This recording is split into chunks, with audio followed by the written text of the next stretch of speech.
आइए देखते हैं ट्रिक नंबर 4। इसमें क्या करने के लिए बोलेगा, सुनिएगा मेरी बात। ध्यान से। मान लीजिए कह रहा है पीवा पद 1/q है और जो क्यूआ टर्म है, जो क्यूथ टर्म है, ठीक है, 1/p है। ठीक है, तो pth टर्म क्या है, 1/q है, और क्यूथ टर्म क्या है, 1/, ठीक है ना, p है। तो यहाँ पे p रहेगा तो यहाँ पे q, यहाँ पे q रहेगा तो यहाँ पे p। तो ये कह रहे हैं कि जो फर्स्ट टर्म आएगा, ठीक है ना, हमारा क्या आएगा, 1/pq आएगा। ठीक है, जो हमारा d आएगा वो भी क्या आएगा, 1/pq आएगा। ठीक है, फिर ये कह रहे हैं कि अगर pq pq pq टर्म पूछ रहा है, ठीक ना, p क्यों पद पूछेगा तो उस टाइम पे क्या होगा, ये 1 हो जाएगा। और अगर इस पद का, इस टर्म का सम पूछ रहा है तो उस टाइम पे क्या होगा, 1/2 pq प्लस 1 होगा। इस बात का ध्यान रखिएगा। एक बेहतरीन सा एग्जांपल यहाँ पे हम ले लेते हैं ताकि आपको क्लियर हो जाए अच्छे से। जैसे मान लीजिए दिया है कि फिफ्थ टर्म है 1/6, ठीक है, और सिक्स टर्म क्या है, 1/5। ठीक है, कोई आपसे पूछेगा इक्वल टू क्या होगा, सीधा जवाब दीजिएगा 1/30। कोई आपसे पूछेगा डी बराबर क्या होगा, सीधा जवाब दीजिएगा 1/30। ठीक, उसके बाद आपसे पूछेगा कि इन दोनों को मल्टीप्लाई करने पर जो टर्म आएगा, 13th टर्म पूछेगा तो बोलिएगा 1, ठीक है ना। और कोई पूछेगा नहीं, इनका योगफल बताइए, ठीक है, मल्टीप्लाई करने पर जो टर्म आएगा 6 5 30, 6 5 30, तो 30 टर्म का, ठीक है, 30 टर्म्स का अगर सम पूछेगा तो हम क्या करेंगे, 1/2, और जो 30 जो यहाँ पे क्या है pq प्लस 1, तो इसको मल्टीप्लाई करेंगे तो क्या आएगा, 30 आएगा और प्लस 1 हो जाएगा। तो ये हमारा आंसर हो जाएगा। क्लियर हुआ? तो इसको आप ध्यान रखिएगा, एग्जाम में आप टाइम बचा पाएंगे। अगर इस तरह का एक्सप्रेशन आता है, कहीं पे इस तरह का क्वेश्चन आता है, तो आप इस तरीके से आप ए डी और, है ना, जो पीक्यू टर्म्स है और इन पदों का जो योगफल है आप निकाल पाएंगे इजीली। तो इसको देखिएगा अच्छे से। और मैं बढ़ता हूँ नेक्स्ट ट्रिक की तरफ। नंबर 5। ट्रिक नंबर 5 में क्या रहेगा, सुनिएगा मेरी बात ध्यान से। यहाँ सम से रिलेटेड ट्रिक है, सम से रिलेटेड। ठीक है, ऐसे पूछेगा अगर एस पी, ठीक है ना, अगर पी पदों का योगफल क्यू है और क्यू पदों का योगफल क्या है, पी है। ठीक है, पी पदों का योगफल क्यू है और क्यू पदों का योगफल क्या है, पी है। तो बताइए पी प्लस क्यू टर्म्स का, ठीक है, सम कितना होगा। तो उस टाइम पे हम क्या करेंगे, कुछ नहीं करना, आप सिंपल सा पी प्लस क्यू कर दीजिएगा। ठीक है, जो यहाँ पे लिखा रहेगा वो यहाँ पे कर दीजिएगा और माइनस लगाना मत भूलिएगा। यहीं पे एक ट्रिक और आता है, यहीं पे बता दूं इसको। जैसे मान लीजिए लिखा है पीवा पद और क्यूआ पद, ठीक है, पीवा पद क्यूआ पद अगर बराबर है तो उस टाइम पे क्या होगा, जो पी प्लस क्यू जो टर्म्स का जो सम होगा वो क्या होगा, 0 होगा। इस बात का ध्यान रखिएगा। ठीक है, अगर इस तरीके का आता तो आप याद कैसे रखेंगे। देखो दोनों बराबर है, पी पद का योगफल बराबर है, क्यू पद का योगफल बराबर है, दोनों बराबर होंगे तो आप टकराएंगे आपस में, क्या होगा, कुछ नहीं होगा। ठीक है, परिणाम 0 आएगा, रिजल्ट क्या आएगा, 0 आएगा, कुछ नहीं होगा। ठीक है ना, ऐसे आप कर लीजिएगा। अगर दोनों बराबर है, टकराएंगे तो परिणाम क्या होगा, 0 होगा। अगर इस तरीके के हैं अगर, तो क्या हो जाएगा, दोनों जुड़ जाएंगे लेकिन क्या हो जाएगा, माइनस हो जाएगा। तो इस तरीके से आप याद रख सकते हैं, किसी भी तरीके से आप अपने तरीके से ट्रिक बना लीजिए ताकि एग्जाम में आपका बेनिफिट हो। ठीक है, बेनिफिशियल है आपके लिए फॉर्मूला। अब बढ़ते हैं नेक्स्ट ट्रिक की तरफ।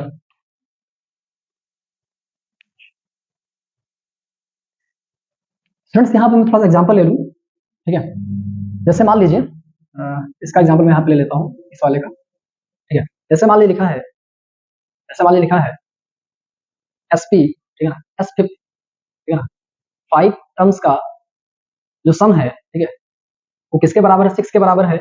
और जो 6 टर्म्स का सम है वो किसके बराबर है, 5 के बराबर है। तो बताइए 11 टर्म्स का सम क्या होगा। तो कुछ नहीं करना, सिंपल सा इसको ऐड कर दीजिएगा, 11 हो जाएगा, माइनस लगा दीजिएगा। जो चीज यहाँ पे रहेगी तो यहाँ माइनस लगा के लिख दीजिएगा। अगर इसकी हम बात करें, एग्जाम्पल एक ले लीजिए, ठीक है ना, यहाँ पे क्या मान लीजिए 6 पदों का योगफल, ठीक है ना, 6 टर्म्स का जो सम है वो मान लीजिए 8 टर्म्स के इक्वल है। ठीक है, 6 टर्म्स का जो सम है वो 8 टर्म्स के इक्वल है, 8 टर्म्स के सम के इक्वल है। तो वहां पर क्या करेंगे, जो हमारा इसको ऐड करके और उसका जो सम पूछेगा आंसर क्या आएगा, 0 आएगा। इस बात का ध्यान रखिएगा। तो एग्जाम में इस तरह के क्वेश्चंस कई बार पूछे गए, चाहे एसएससी को, ठीक है, चाहे रेलवे, अगर एपी जीपी जिस भी एग्जाम में रहता है, इस तरह के क्वेश्चंस बनाता है एग्जामिनर, तो वहां पे काफी ज्यादा दिक्कत होती है। जहाँ फॉर्मूला लगाते हैं स्टूडेंट्स, फॉर्मूला यहाँ पे लगाते हैं और काफी ज्यादा टाइम लेता है क्वेश्चन। इस तरीके से आप करके थोड़ा बहुत आप अपने समय को बचा सकते हैं।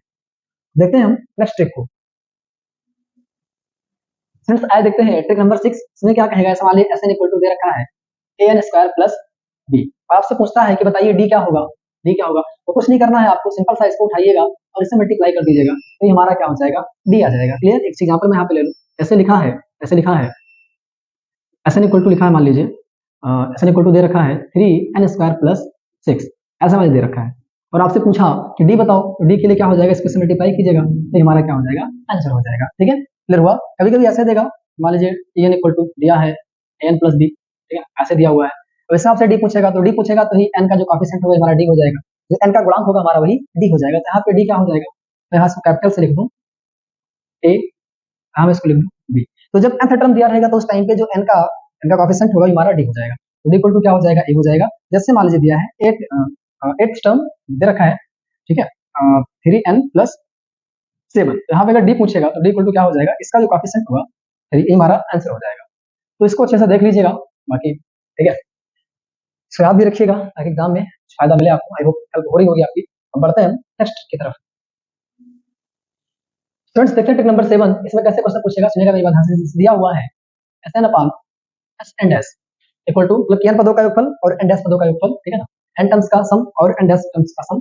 अगर मान लीजिए an और an प्लस दिया, ठीक है, तो अगर ये दिया है आपको यहाँ जाना है, अगर ये दिया है और सम से आपको, ठीक है ना, सम से आपको सम वाले से आपको nth टर्म की तरफ जाना है, तो आप कुछ नहीं करना है, आप n को रिप्लेस कर दीजिए, ठीक है ना, जहाँ पे दिया रहेगा उसको रिप्लेस कर दीजिएगा 2n माइनस 1 से, ठीक है। अगर यहाँ पर जाना हुआ तो, अगर यहाँ से यहाँ आना हुआ तो आप n को रिप्लेस कर दीजिएगा n प्लस 1 बाई 2 से। जैसे मान लीजिए दे रखा है Sn upon S and S equal to दे रखा है 2n प्लस 1 अपान 3n प्लस 2, ऐसा मान लीजिए दे रखा है, ठीक है। तो आपसे पूछेगा बताइए an अपान, ठीक है ना, a एंड s क्या होगा, ठीक है।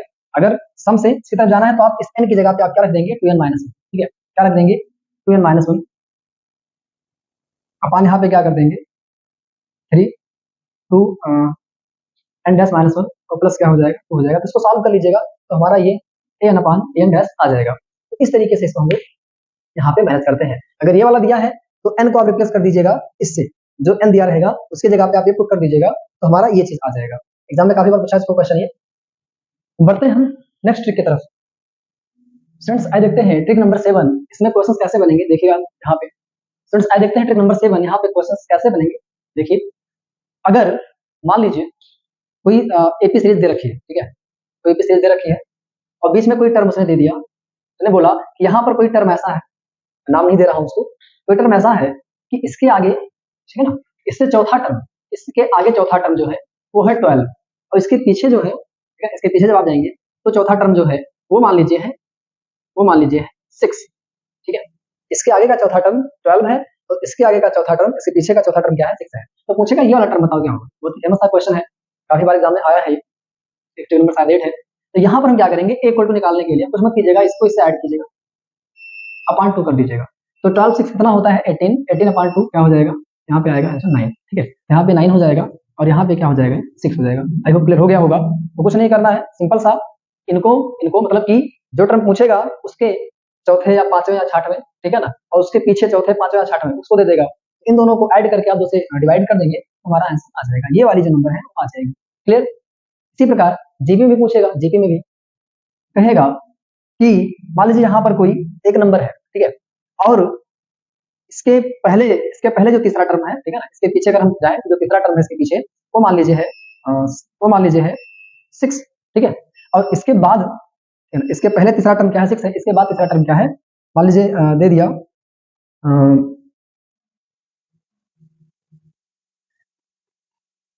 36 दे दिया, ठीक है, कितना दे दिया 36 दे दिया। इसके पहले तीसरा टर्म 6 है, इसके पहले तीसरा टर्म क्या 36 है। तो ये बताइए ये क्या होगा, तो कुछ नहीं करना, सिंपल सा आप क्या कीजिएगा कि इसका और इसका मल्टीप्लाई कीजिएगा और स्क्वायर रूट कर दीजिएगा, तो हमारा आंसर आ जाएगा, ठीक है। तो 36 का स्क्वायर रूट क्या होगा 6 होगा और 6 का स्क्वायर रूट होगा नहीं, तो हमारा आंसर क्या आ जाएगा इक्वल टू क्या हो जाएगा 6 रूट 6 हो जाएगा। इस तरीके से आप इसको सॉल्व कर सकते हैं। फ्रेंड्स देखते हैं ट्रिक नंबर 9, इसमें कैसे क्वेश्चन आएंगे, सुनिएगा मेरी बात ध्यान से। ऐसे कहीं दिया हो a n प्लस 1 और b की पावर n प्लस 1 अपान दे रखा है a की पावर n और b की पावर n।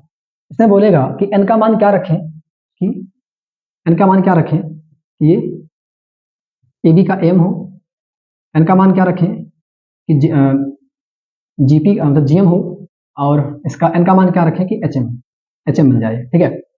एन का मान क्या रखें, ठीक है, एन का मान बताइए जिसके लिए, ठीक है। स्टूडेंट्स यहाँ पे करेंगे क्या कि एन की वैल्यू हम क्या रखेंगे, यहाँ पर 0 रखेंगे और यहाँ पे एन की वैल्यू क्या रखेंगे, यहाँ पे एन की वैल्यू रखेंगे -1/2 और यहाँ एन की वैल्यू क्या रखेंगे -1। तो काफी पॉपुलर क्वेश्चन है, एनसीईआरटी में भी है और जितनी बुक्स हैं, ठीक है, लगभग सबने ये क्वेश्चन दे रखा है। तो इसका डायरेक्टली ऐसे निकाल पाएंगे कि n इक्वल टू 0 से आप स्टार्ट करेंगे, ठीक है, और अगर पीछे आप जाते हैं 0 के, आपको पता ही होगा 0 के पीछे आप जाएंगे तो -1/2 आएगा, फिर -1 आएगा, ठीक है। इसीलिए मैंने इसको इसलिए मैंने कर दिया है। बाकी n का मान यहाँ पे 0 रखेंगे, हमारा से बटा 2 होगा, यहाँ पे इक्वल टू -1 होगा।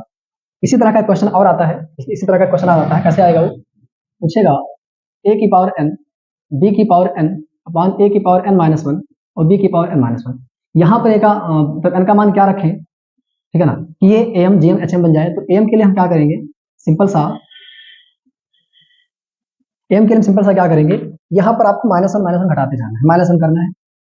तो n -1 इक्वल टू क्या हो जाएगा 0, यहाँ पर -1 करना है, n -1 इक्वल टू क्या हो जाएगा -1/2, यहाँ पर n -1 इक्वल टू क्या हो जाएगा -1 हो जाएगा। तो इस तरीके से आप निकाल पाएंगे, कुछ नहीं करना है। अगर ऊपर प्लस दे रखा है तो ये ट्रिक आपको अपनानी है, अगर नीचे माइनस दे रखा है तो ट्रिक आपको अपनानी है।